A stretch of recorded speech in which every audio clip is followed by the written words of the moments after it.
कानून चलेंगे, सरिया कानून से चलेंगे, लेकिन डकैती, हत्या, बलात्कार जैसे कानून के लिए भारतीय कानून मानेंगे, इसके लिए इंडियन पेनल कोड मानेंगे। पेंशन देती हैं और ये समान नागरिक संहिता की बात करते हैं, उसका विरोध करते हैं।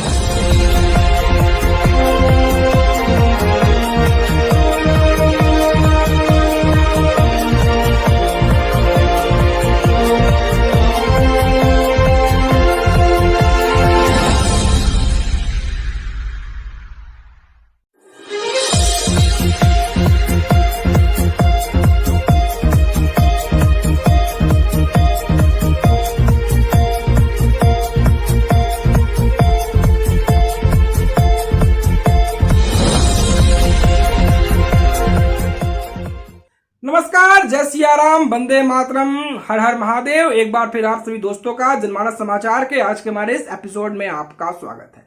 आज हम चर्चा करने वाले हैं, वो हमारा चर्चा का केंद्र बिंदु है अरशद मदनी। मदनी साहब, जिनके बारे में तो आप जानते ही हैं, वो विवादित बयानों के लिए, अपने विवादित करतूतों के लिए देश की मीडिया में सुर्खियां बटोरते रहते हैं। अरशद मदनी को एक नया सपना दिख रहा है। कि गाना है ना, सोते सोते सपना आया, सपनों में है वो मिले। अब उनको सपनों में ही वो मिल गए हैं। कांग्रेस ने कहा था कर्नाटक चुनाव के दौरान कि वो सत्ता में वापसी करेगी तो सबसे पहले वो बजरंग दल पर प्रतिबंध लगाएगी। ये बातें उन्होंने चुनाव प्रचार के समय बोली। ये बातें मदनी जैसे लोगों के दिल में समा गया। इसे सुनकर वो फूले नहीं समाए और वो सपने पालने लगी। हाय अल्लाह, बजरंग दल पर प्रतिबंध लगेगा, खुशामदीन, अब बजरंग दल पर प्रतिबंध लगाया जाएगा, हम खुश होगा। ये बातें वो सोचने लग गए। तो मोदी साहब भी चुनाव प्रचार में थे, बजरंग दल की तुलना बजरंगबली से कर दिए। तो फिर कांग्रेस ने कार्ड खेला कर्नाटक में सियासत का कि हम सत्ता में आएंगे तो बजरंगबली का मंदिर बनवाएंगे। खैर, जीत गई। और एक सर्वे आया कि कर्नाटक में 80 से 90% जो सेकुलर वोट है वो कांग्रेस को गया। जो सेकुलर वोट कभी जनता दल सेकुलर के पास जाया करता था, वो भी जो है ध्रुवीकरण होकर वो कांग्रेस के पास गया है। तो मदनी साहब कहते हैं जो वादा किया है वो निभाना पड़ेगा, तुम्हें बजरंग दल को बैन करवाना पड़ेगा। वो चाहते हैं कि कांग्रेस बजरंग दल पर प्रतिबंध लगाए। वो कहते हैं कि देखिए अब कितना अच्छा काम हो रहा है, देश के सेकुलरिज्म की जो जीत हुई है। अब इस देश में जो फिरका परस्त ताकतें हैं, अब ये वक्त आ गया है कि उन फिरका परस्त ताकतों पर प्रतिबंध लगाया जाए। हम मांग करते हैं इंशाअल्लाह कि कांग्रेस सत्ता में आई है तो बजरंग दल पर प्रतिबंध लगाए। अब बजरंग दल कितना कांग्रेस पर प्रतिबंध लगाएगी वो देखने वाली बात होगी, लेकिन मदनी साहब के अरमान है कि बजरंग दल पर प्रतिबंध लगाया जाए। मदनी साहब यहां कहां रुकते हैं बॉस? सिर्फ बजरंग दल पर प्रतिबंध लगाना ही मदनी की दिल की गुब्बार थोड़ी ना है। मदनी चाहते हैं कि कांग्रेस सत्ता में आए और पूरे देश पर काबिज हो। वो कहते हैं कि हम जो है मुस्लिम हैं, वो तो आपके नाम से पता चलता है, अरशद मदनी साहब। और उनकी संस्था है जमीयते उलेमाए हिंद, और वो चाहती है कि हिंदुस्तान में, हिंदुस्तान के सेकुलरिज्म में हमारे लिए, मुसलमानों के लिए एक अलग कानून हो, हमारा अपना यूनिफॉर्म सिविल कोड हो।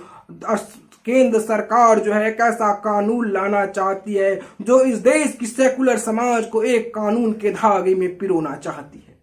तो मदनी साहब कहते हैं हम चाहते तो पाकिस्तान चले जाते, हम पाकिस्तान नहीं गए क्योंकि हमने इस जमीन को अपना हिंदुस्तान माना और हम इस जमीन पर रह गए। हमारे पूर्वजों ने अपने लहू के कतरे कतरे से हिंदुस्तान को सींचा, हम हिंदुस्तान में ही रह गए।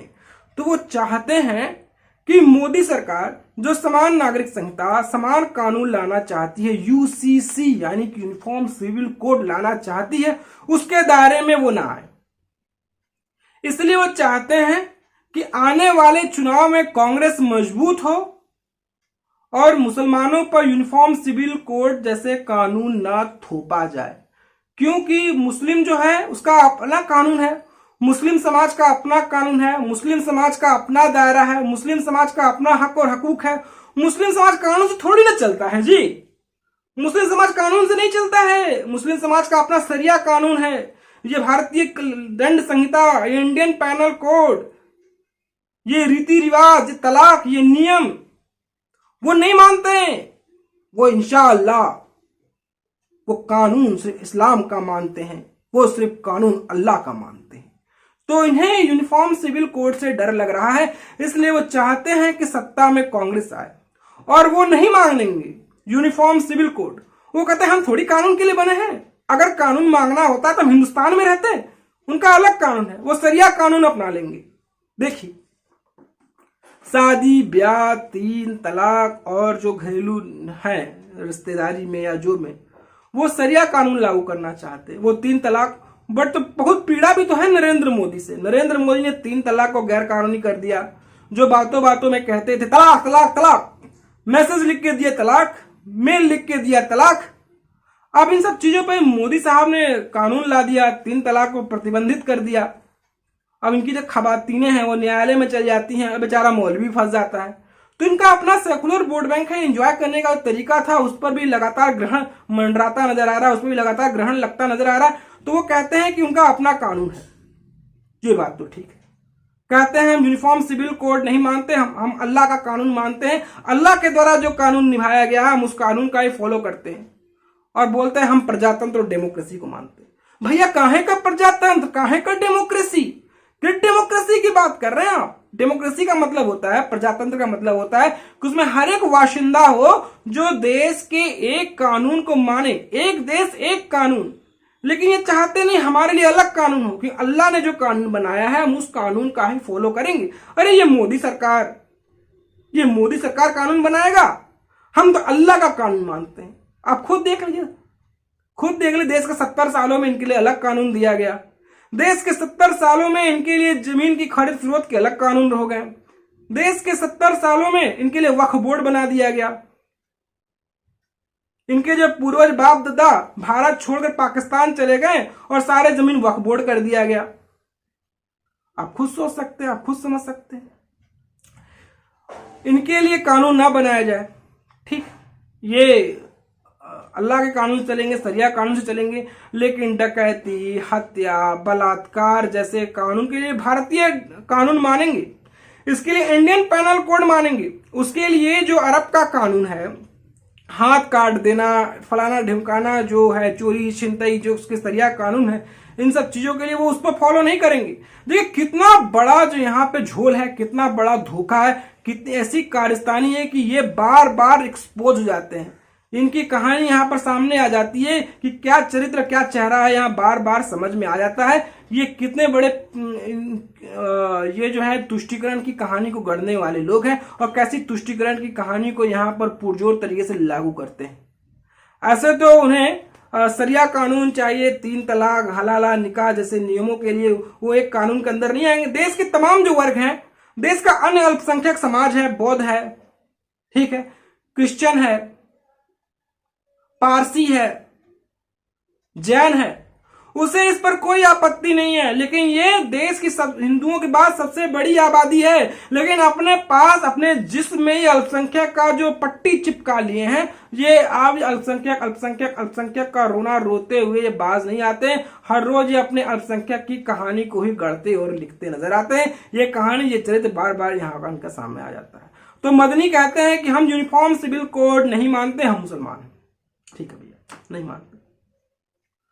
तो इनके जो हैं, इनके भतीजे हैं मदनी साहब के, वो मुंबई में एक सभा में कहते हैं कि अगर हिंदू जो है इस देश के, वो कहते हैं कि हिंदू देश बनना चाहिए, तो वो भी कहते हैं कि इस्लाम के नाम पे देश बनना चाहिए। जब वो हिंदू के नाम पे देश बनाने की बात करते हैं तो इस्लाम के नाम पर हम देश बनाने का काम क्यों ना करें? भैया आपके पूर्वज, आपके बाप दादा, चचा पहले ही इस देश का विभाजन एक धर्म के नाम पे कर दिए हैं।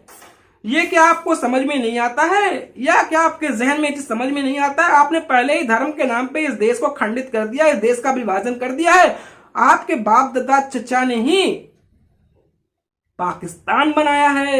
ये बातें आपके जहन में क्यों नहीं आती हैं? ये बातें आपको याद क्यों नहीं आते हैं? और मौलाना मदनी है जो बजरंग दल के बैंड की जो कांग्रेस की जो चुनावी हथकंडा था उस पर इतने खुश हुए जा रहे, इतने खुश हुए जा रहे।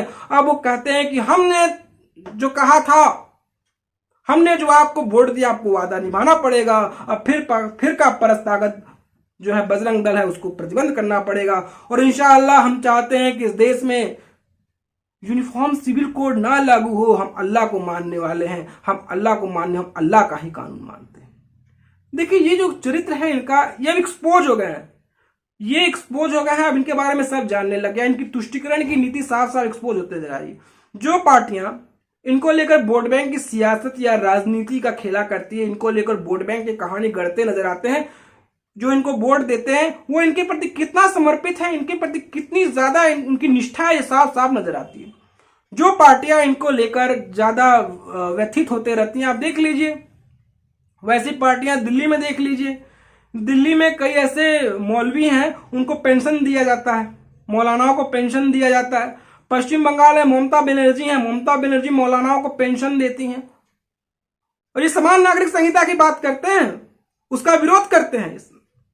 अब भाई मौलाना कौन सा देश हित का काम करता है, उसे पेंशन देते हैं और फिर कहेंगे कि पंडित भ्रष्ट है, ब्राह्मण भ्रष्ट है, मंदिरों में ये होता है, वो होता है, ऐसा होता है, वैसा होता है, बातें करते नजर आती है। यही अरशद मदनी है। इसके बारे में छोटी सी बातें मैं और कर लूं।